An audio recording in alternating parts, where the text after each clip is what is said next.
मनमोहन सिंह ने करीब 5 साल देश के वित्त मंत्री और 10 साल बतौर प्रधानमंत्री के रूप में भी अपनी सेवाएं दी। अपने इन दोनों कार्यकालों में उन्होंने कई ऐसे काम किए जो हमेशा उनके नाम रहेंगे। ये काम ऐसे थे जो देश की तस्वीर बदलने वाले साबित हुए। आइए जानते हैं इनके बारे में विस्तार से। भारत आज दुनिया की 5वीं सबसे बड़ी अर्थव्यवस्था है और जल्द इसके तीसरे सबसे बड़ी इकोनॉमी बनने की उम्मीदें लगाई जा रही हैं। लेकिन क्या आप जानते हैं कि 90 के दशक में देश की हालात बिल्कुल विपरीत थी। उस समय देश में कांग्रेस के नेतृत्व वाली पीवी नरसिम्हा राव की सरकार थी और वित्त मंत्री थे डॉक्टर मनमोहन सिंह। ये वो वक्त था जब अंतर्राष्ट्रीय बाजार में भारत की साख निचले स्तर पर पहुंच चुकी थी। इंडियन रुपया अमेरिकी डॉलर के मुकाबले धराशायी हो चुका था। देश का विदेशी मुद्रा भंडार भी लगभग खत्म हो चुका था। ऐसे में वित्त मंत्री मनमोहन सिंह ने देश के मिजाज को समझा और कुछ ऐसे फैसले लिए जिनसे भारत की वो तस्वीर ही बदल गई। This nuclear deal was something which is not, which we analyzed, the left analyzed that it is not the not going to help India as a country, and this is not the thing which government which is supported by left parties can decide on that. That is why we differed in those point, and we have withdrawn that. Manmohan Singh साल 1991 से 1996 तक वित्त मंत्री रहे थे और इस दौरान उन्होंने भारी आर्थिक संकट की स्थिति में बड़े फैसले लेकर इकोनॉमी को संकट से निकाला था। इन कामों में पहला और सबसे बड़ा लाइसेंस राज को खत्म करना। उन्होंने ऐसी नीतियां बनाई जिनके जरिए भारत में विदेशी निवेश के लिए दरवाजे खुल गए थे। भारत में लाइसेंसी राज को खत्म करके आर्थिक उदारीकरण के नए युग की शुरुआत का श्रेय मनमोहन सिंह को ही जाता है। आयात यानी इंपोर्ट के लिए लाइसेंस को खत्म करना ज्यादातर बिजनेस के फायदे का सौदा रहा, क्योंकि उनके लिए कई तरह के लाइसेंस लेने की बाध्यता अब खत्म हो गई थी। इसके साथ ही फॉरेन इन्वेस्टमेंट की लिमिट बढ़ाई गई, जिससे भारत में तेजी से विदेशी निवेश आने की शुरुआत हो गई।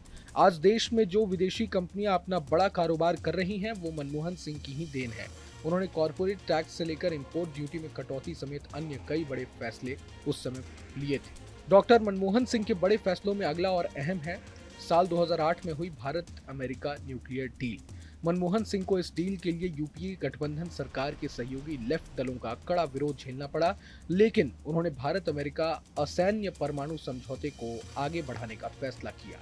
इस डील पर मनमोहन इतने अटल थे कि उन्होंने संसद में अविश्वास प्रस्ताव तक का सामना किया, क्योंकि 60 सांसदों वाले वाम दलों ने सरकार से समर्थन हटा दिया था।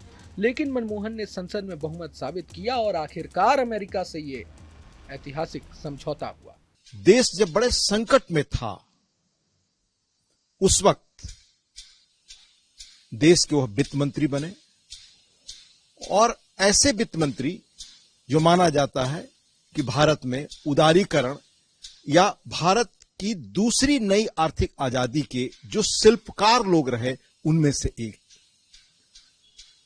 उसके बाद देश के 2 बार प्रधानमंत्री रहे, पर इन सब के ऊपर उनकी निजी गरिमा, मर्यादित आचरण, और वह राज्यसभा के सांसद रहे लंबे समय तक, अभी भी थे।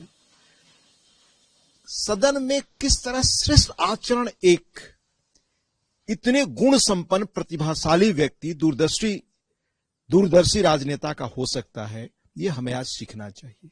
जिस वक्त भारत अमेरिका न्यूक्लियर डील हुई, उस समय अमेरिका के राष्ट्रपति जॉर्ज डब्ल्यू बुश थे। भारत अमेरिका परमाणु डील भारतीय ऊर्जा सुरक्षा और कूटनीतिक संबंधों के लिए एक मील का पत्थर साबित हुई। इसके जरिए दशकों से भारत के लिए बंद परमाणु ऊर्जा जरूरतों को पूरा करने के लिए अमेरिकी सहयोग का रास्ता फिर से ओपन भी हो गया।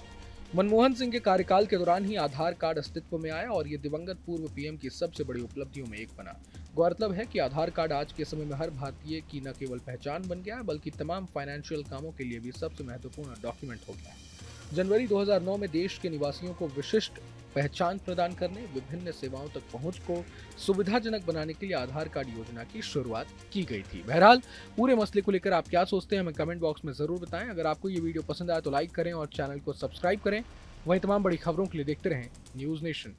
न्यूज नेशन अब व्हाट्सएप पर खबरों के ताजा अपडेट के लिए न्यूज नेशन के इस QR कोड को स्कैन करें।